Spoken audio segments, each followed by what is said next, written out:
Bismillahirrahmanirrahim. Alhamdulillahirabbil alamin. Asyhadu an la ilaha illallah wahdahu la syarikalah wa asyhadu anna Muhammadan abduhu wa rasuluh.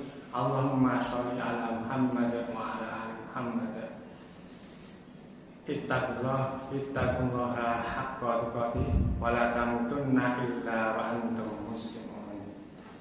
Ikhwan fillah yang dirahmati Allah Ta'ala, pertama-tama marilah kita senantiasa menambahi kesyukuran kita pada Allah Ta'ala dengan menjalankan perintah-perintahnya dan menjauhi larangan-larangan Allah Ta'ala.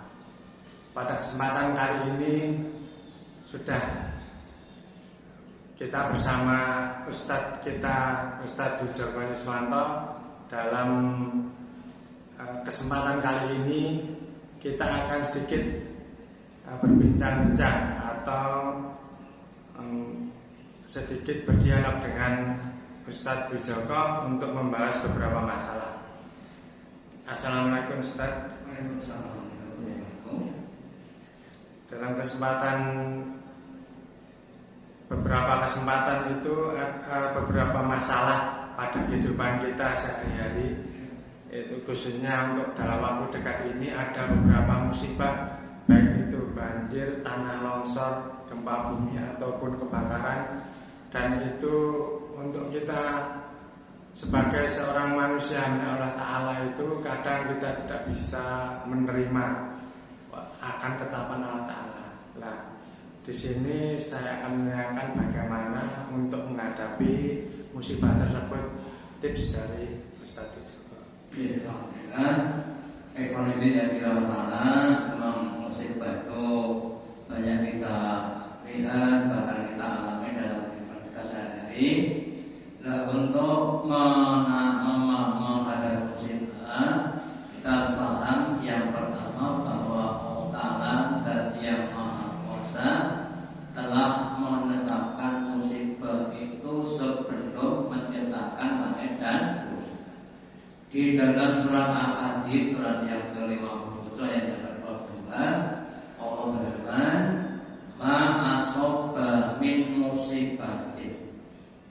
Tidaklah apa-apa yang menimpa dari musibah fil ardi di bumi, entah yang berupa gunung meletus atau banjir sebagainya, wala fi anfusikum, dan tidak pula yang ada pada diri kamu, ya, karena mungkin sakit, pilek, batuk atau dan sebagainya, illa fi kitabin, kecuali semuanya sudah ditetapkan dalam kitab surat Al-Baqarah min qabli an nabra'aha, dari sebelum terjadi. Jadi kalau kita ibaratkan di suatu sekolahan, jangan ada namanya tes atau ulangan. Oh, ini semester 1 ulangan, ada ulangan harian, ada ulangan ulangan ada semester kakinya. Jadi sudah ada rancangan untuk bisa terjadi, ya.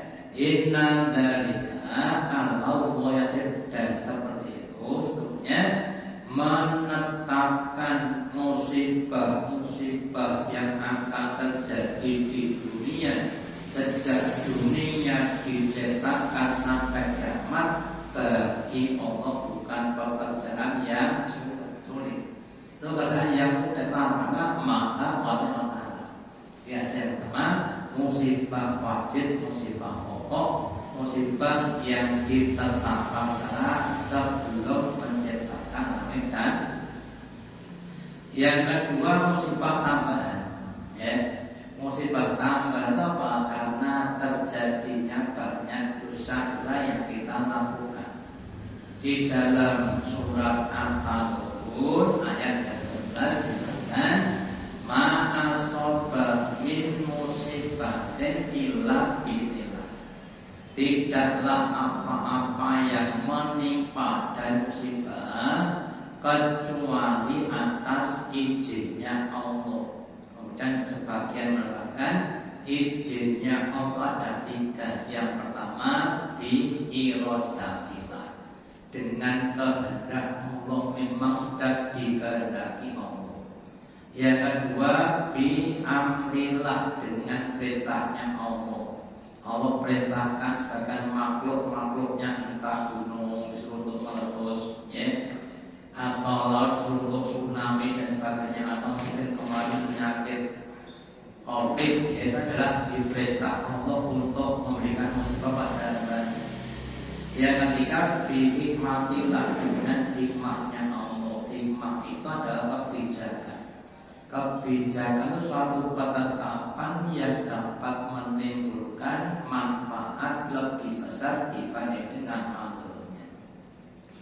Terus wama yang bilang yang dikorban, barang siapa yang beriman kepada Allah, percaya bahwa Tuhan yang alim, yang hakim, yang rahman, yang rahim, yang maha tahu, yang maha bijaksana, yang maha pengasih dan banyak pada hambanya, yakni qalbahu, maka akan berikan petunjuk pada hatinya, diberi petunjuk sehingga dia bisa menerima dengan legowo.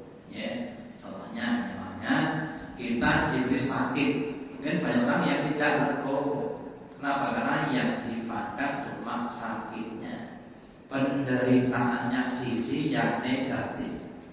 Nah, kalau kita diberi petunjuk, kita yang melihat adalah yang sisi positif. Oh, ternyata sakit itu bisa mengurangi dosa-dosa kita.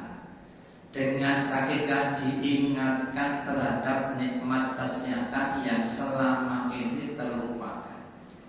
Dengan adanya sakit kemudian insya Allah akan semakin dekat dengan orang. Dengan ada sakit maka kita akan lebih dekat dengan saudara-saudara kita dan sebagainya. Ya. Jadi kemudian kalau kita melihat pada banyak hikmahnya, sisi yang itu maka kita akan legowo untuk terima sakit. Terus kemudian setelah kita sakit, apa yang kita lakukan? Yang pertama adalah istirja. Kita mengembalikan semuanya kepada Allah dengan ucapan inna lillahi wa inna ilaihi raji'un. Sesungguhnya kami ini miliknya Allah. Ya, pribadi kami, harta kami, apapun yang ada pada kami, kita ini miliknya Allah. Dan kepadanya kan dikembalikan. Sehingga kita tidak punya hak milik, kita belum punya hak pakai saja. Kita kembali, kita akan legowo. Yang kedua, Nabi mengajak kepada kita supaya berdoa. Di mana doanya?